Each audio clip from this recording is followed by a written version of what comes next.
Dewan Hakim yang terhormat, perkenankan saya meralat ucapan jaksa. Ini bukan pembelaan. Saya tidak merasa akan melakukan pembelaan terhadap diri saya sendiri, karena ini bukan pembenaran. Apapun yang saya katakan adalah hitam putih diri saya. Merah biru abu-abu saya. Belang loreng gelap cahaya diri saya. Nama saya Sumara.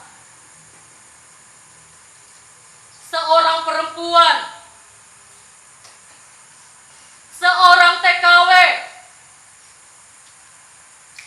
seorang pembunuh dan seorang pesakitan.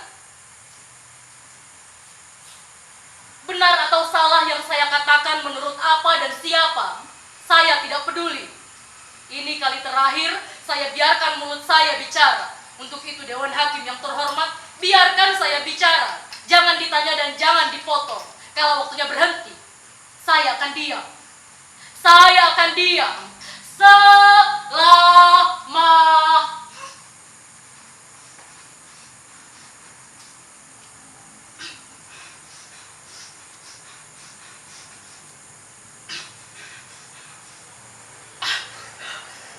saya tidak butuh pembela. Saya juga tidak butuh penasihat hukum. Karena saya tidak mampu dan tidak mau memberikan selipan uang pada siapapun untuk melicinkan pembebasan dari segala tuduhan. Oh, itu semua sudah jelas. Segala tuduhan terhadap saya benar adanya. Untuk itu segala ancaman hukum, vonis mati saya terima tanpa pembelaan, banding, atau apalah namanya.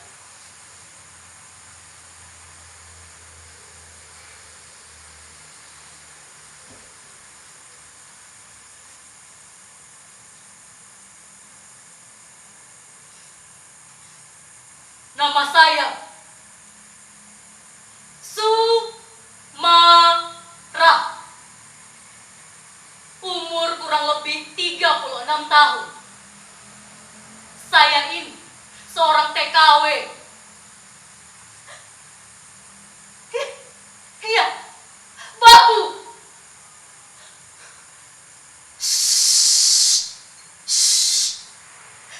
Jangan meneriakiku dulu. Iya, saya memang babu. Tapi justru itu saya hebat. Saya hebat karena berani mengambil keputusan untuk menjadi babu. Saya berani memilih keputusan untuk berada pada tempat terbawah dari struktural manusia. Dan belum tentu semua orang berani menjadi manusia di bawah manusia.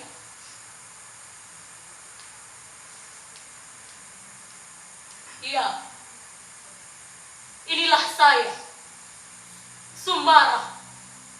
Menjadi babu, buruh, dan budak sudah menjadi pilihan. Bertahun-tahun saya menjilati kaki orang, merangkak dan hidup di bawah kaki orang. Bertahun-tahun saya tahan mulut saya lipat lidah saya agar tidak bicara. Karena bicara berarti bencana.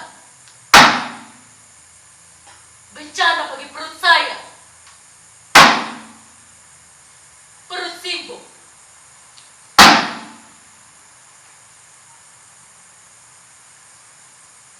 Dan perut para majikan lainnya.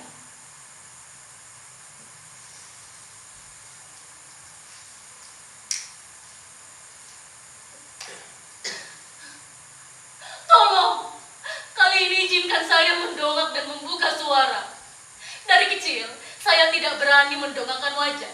Apalagi di Karangsari, desa tempat saya dilahirkan. Orang-orang Karangsari selalu membuat saya gugup dengan tatapan dan bisik-bisik mereka. Kegugupan itu bermula suatu ketika di kelas di bangku madrasah. Pak Kasiri, guru madrasah saya menerangkan,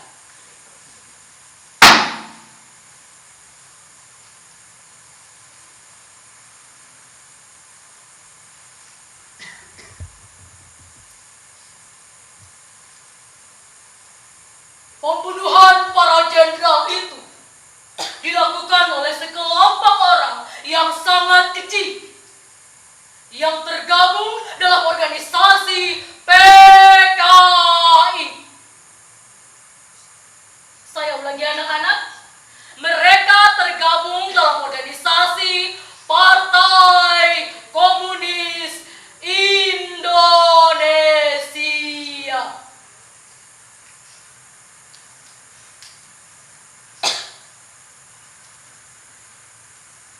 PKI itu benar-benar biadab. Untuk itu dihapus dan dilarang berkembang lagi. Seluruh antek-antek PKI dihukum dan dihabisi.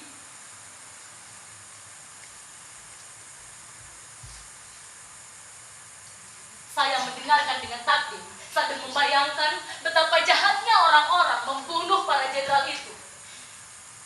Tiba-tiba terdengar suara dari arah belakang bangku saya.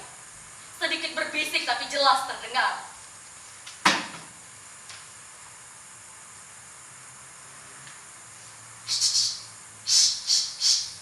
Bapaknya Sumara itu kan orang PKI. Memang iya. Terus sekarang di mana? Sudah ditangkap. Lalu saya menoleh ke arah mereka dan terdengar suara. Itu anak orang yang ditangkap menoleh kemari. Jangan keras-keras dong.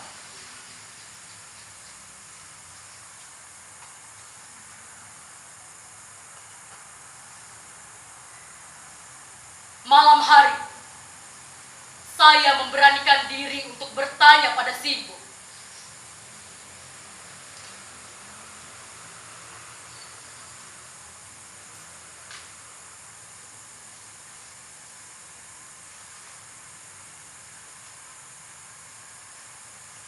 Mbok, apa benar Bapak itu orang PKI, Mbok?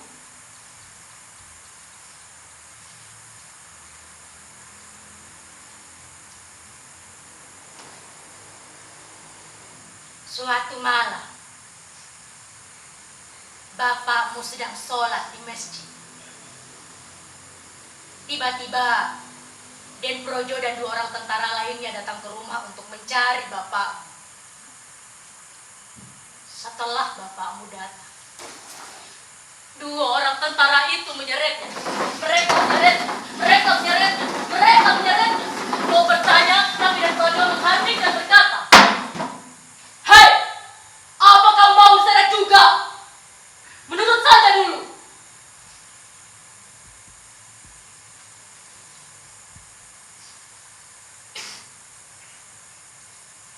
lalu kemudian Mbok melihat bapakmu yang sudah hilang di balik bayangan Den Projo dan 2 orang tentara itu.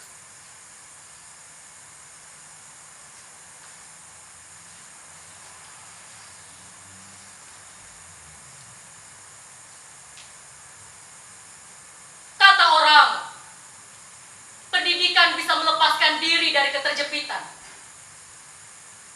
Dan saya percaya itu. Meskipun susah payah untuk membiayai sekolah, saya bekerja menjadi guru urut genting di tempatnya Den Cipto, tetangga saya yang sekaligus juragan genting. 12 tahun saya habiskan waktu saya di kelas untuk mendengarkan guru berbicara dan mempercayai teori-teori mereka. Saya hafalkan rumus rumit matematika, kosinus, tangent, diferensial. Saya hafalkan berapa luas Indonesia, berapa pulau-pulaunya, yang kata guru saya, Indonesia itu negeri yang subur gembur dan kaya raya.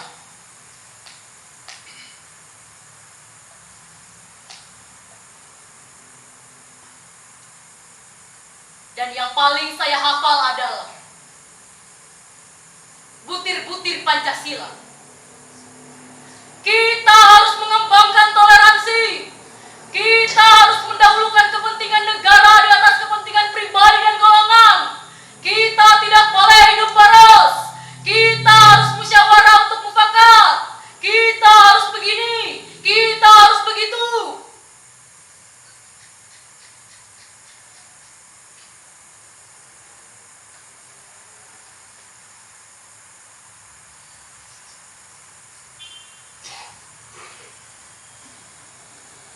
Biarpun susah payah, saya terus sekolah agar nasib saya menjadi lebih baik.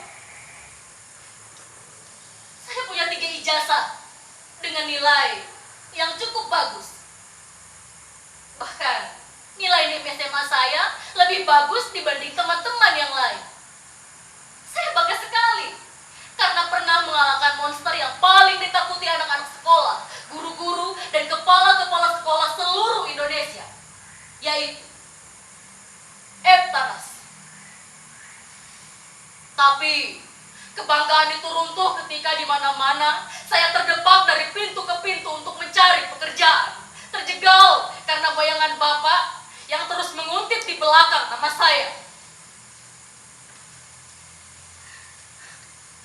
Bayangan Bapak menggelapkan nama saya ketika saya mencari surat bersih diri, terbebas dari ormas terlarang sebagai salah satu syarat untuk mendaftar PNS.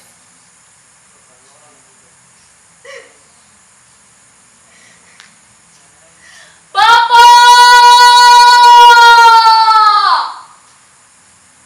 Di mana engkau? Saya ingin kau ada dan bungkam mulut orang-orang itu. Rasanya saya lebih percaya pada perkataan Simbu bahwa engkau baik. Ya, baik. Tapi lugu dan bodoh. Tapi ketiadaanmu membuatku semakin takut dan gugup.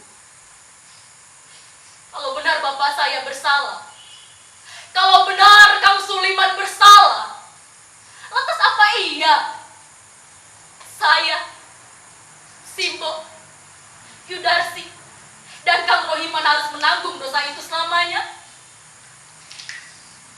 Dikucilkan, dirampas hak-hak kami, dan terdepak di negeri sendiri.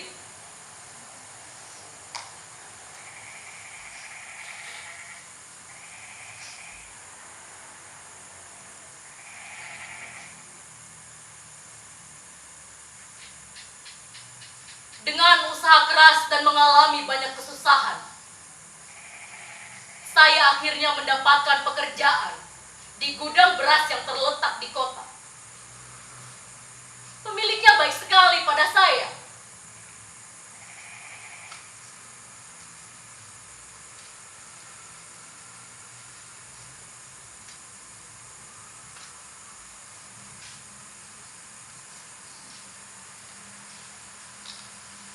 Dan yang paling membuatku betah adalah Mas Edi. Seorang tentara yang menghantarkan beras-beras jatah untuk dijual pada istri komandannya. Mas Edi membuat saya jatuh hati dengan sikapnya yang baik. Bingsul yang bersembunyi di barisan giginya. Dan yang paling membuatku bergairah adalah otot-otot tubuhnya yang liat.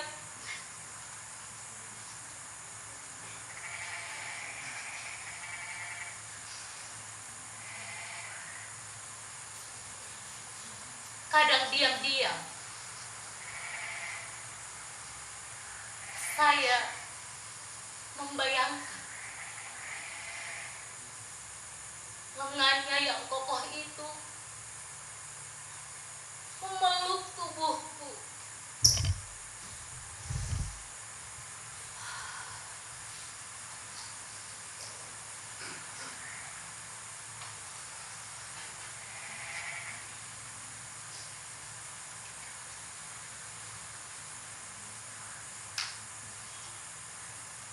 Dan jemarinya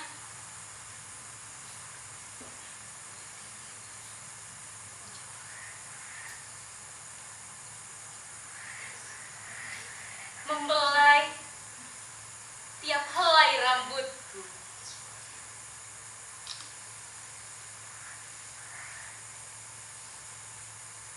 Cinta saya semakin bersemi manakala saya tahu Mas Edi juga menaruh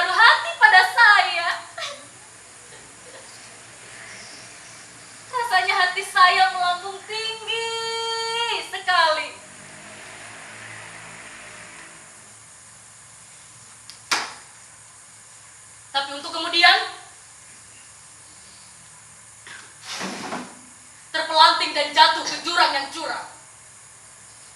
Saya tidak mungkin meneruskan hubungan cinta saya dengan Mas Edi.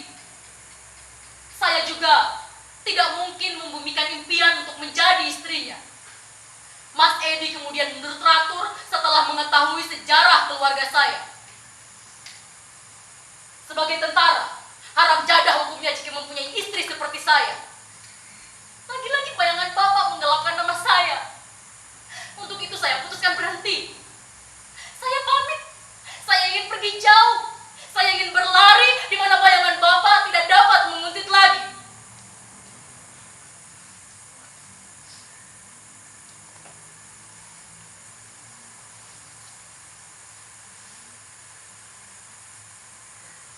Akhirnya, dengan usaha yang giat, saya bisa lolos menjadi seorang TKW meski dengan proses yang begitu berbelit-belit. Saya mulai menyadari apa yang dikatakan Pak Kasirin, bahwa bangsa Indonesia adalah bangsa yang ramah dan berbudi pekerti luhur.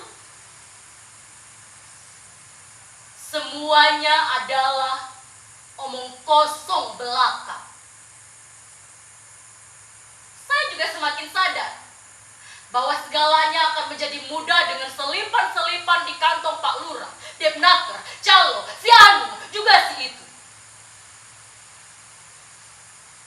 Jadilah saya, Sumarah binti Suliman, seorang TKW dengan predikat nem tertinggi, jadi babu di negeri orang. Mesin tangan diferensial jadi mesin cuci, Archimedes jadi teori menyetrika baju, dikotil monokotil jadi irama kain pel, teori pidato jadi omelan para majikan, dan 13 pulau dari Sabang sampai Merauke subur makmur lenyap di wajan penggorengan dapur. Mana harum melati, hutan tropis, kupu-kupu, minyak, emas, rotan dan biji besi? Mana? Di negeri sendiri saya menjadi rakyat selipan. Setengah gelap, tak boleh mendoakan kepala dan bicara. Di negeri sendiri, saya didepak sana, didepak sini, dikuntinkan bayang-bayang Bapak yang dihitamkan oleh mereka untuk menggelapkan nama saya. Dan sekarang, di negeri orang, saya menjadi budak, menjual impian saya untuk hidup yang lebih baik. Saya pikir segalanya akan berubah. Saya pikir saya dapat bermetamorfosa dari ulat bulu menjadi kupu-kupu yang indah.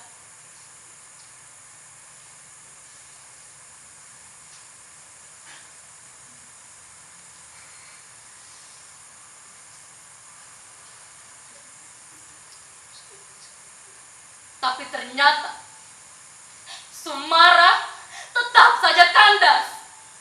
Di balik jubah-jubah majikan saya, di balik cadar-cadar hitam majikan saya disiksa, gaji saya setahun hilang untuk tetek bengek administrasi yang dicari-cari. Dan bencana itu, saya diperkosa. Seperti budak hina yang halal untuk dibinatangkan. Berhari-hari, majikan lelaki saya selalu datang mengunjungi kamar. Yang barangkali lebih tepat saya sebut sebagai bekas gudang. Dengan matanya yang nyalang dan wajahnya yang menjijikan itu, dia selalu datang.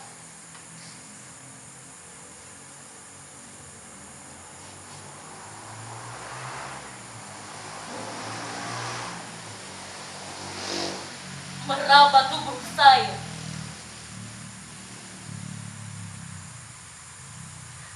Mula dari atas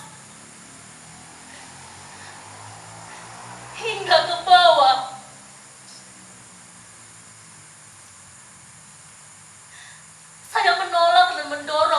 siapapunnya. Tapi saya diancam tidak akan diberikan gaji. Dilaporkan pada majikan perempuan saya. Bahkan saya diancam akan dibunuh. Tapi pada satu ketika, kesadaran itu muncul tiba-tiba. Saya harus mendongakkan kepala, meludahi muka orang yang membinatangkan saya, mengangkat tangan, dan meraih pisau. Untuk kemudian, saya hunuskan mata pisau ke jantung hatinya. Majikan itu saya bunuh. Majikan itu saya bunuh.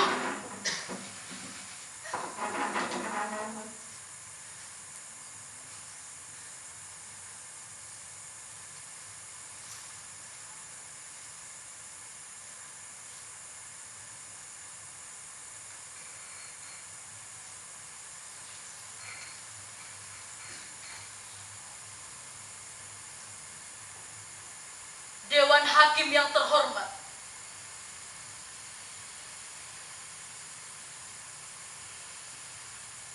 inilah saya. Nama saya Sumara. Bagi saya, perjuangan, harapan, dan penderitaan semua butuh keberanian. Tapi harapan menjadikan penjara bagi hidup saya. Tidak, tidak. Sekarang saya bebas dari harapan. Hidup saya penuh dengan ketakutan. Dan sekarang, saya harus berani. Karena hidup dan mati adalah dua sisi keping nasib. Dan keping kematian yang terbuka di tangan saya, itulah yang harus saya jalani sekarang. Dengan berani, senang, sakit, dosa, pahala, semua sama. Ada risikonya. Inilah saya. Nama saya Sumara. Saya